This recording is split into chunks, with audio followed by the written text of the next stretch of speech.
मनसे प्रमुख राज ठाकरे ने अपने चचेरे भाई और शिवसेना बड़ा प्रमुख उद्धव ठाकरे पर निशाना साधा। उन्होंने कहा कि बीजेपी ने अगर उद्धव ठाकरे के 2.5 साल के लिए मुख्यमंत्री पद को साझा करने की बात मान ली होती तो वो उनके खिलाफ कुछ नहीं बोलते। दरअसल महाराष्ट्र में लोकसभा चुनाव को लेकर सियासी हलचल तेज है। इसी बीच शनिवार को महाराष्ट्र नवनिर्माण सेना प्रमुख राज ठाकरे ने रत्नागिरी सिंधुदुर्ग लोकसभा क्षेत्र में बीजेपी के उम्मीदवार केंद्रीय मंत्री नारायण राणे के पक्ष में एक रैली को संबोधित किया।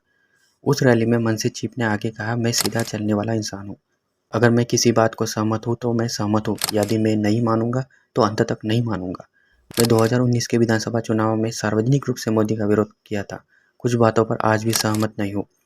नोटबंदी जैसे मुद्दे पर आज भी स्वीकार्य नहीं है। राज ठाकरे ने आगे कहा, मैं उन चीज़ों का सार्वजनिक प्रशंसक हूँ जो काम करती है, जैसे कि धारा 370। जब कश्मीर में धारा 370 हटाई गई तो सबसे पहले बधाई देने वाला मैं ही था। उसी तरह अयोध्या का राम मंदिर का भी उन्होंने जिक्र किया। मनसे प्रमुख ने कहा, यह मुद्दा तो कई सालों से प्रलंबित था, पर नरेंद्र मोदी की सरकार और सुप्रीम कोर्ट की वजह से राम मंदिर का निर्माण हुआ। शनिवार की रैली में मनसे प्रमुख ने नारायण राणे की भी तारीफ की। दोस्तों, रत्नागिरी सिंधुदुर्ग लोकसभा के बारे में बात करें तो यह पहला संसदीय चुनाव 2009 में हुआ था। साल 2009 के चुनाव में कांग्रेस पार्टी के नीलेश राणे ने शिवसेना के सुरेश प्रभु को हराया था। फिर 2014 के चुनाव में यह सीट शिवसेना के कब्जे में चली गई।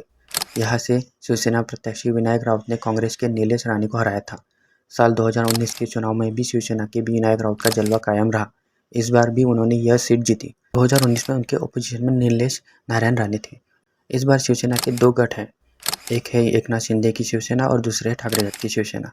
2024 में रत्नागिरी सिंधुदुर्ग लोकसभा सीट पर बीजेपी के नारायण राणे लड़ रहे हैं और उनके ओपोजिशन में 2019 के सांसद विनायक राउत है।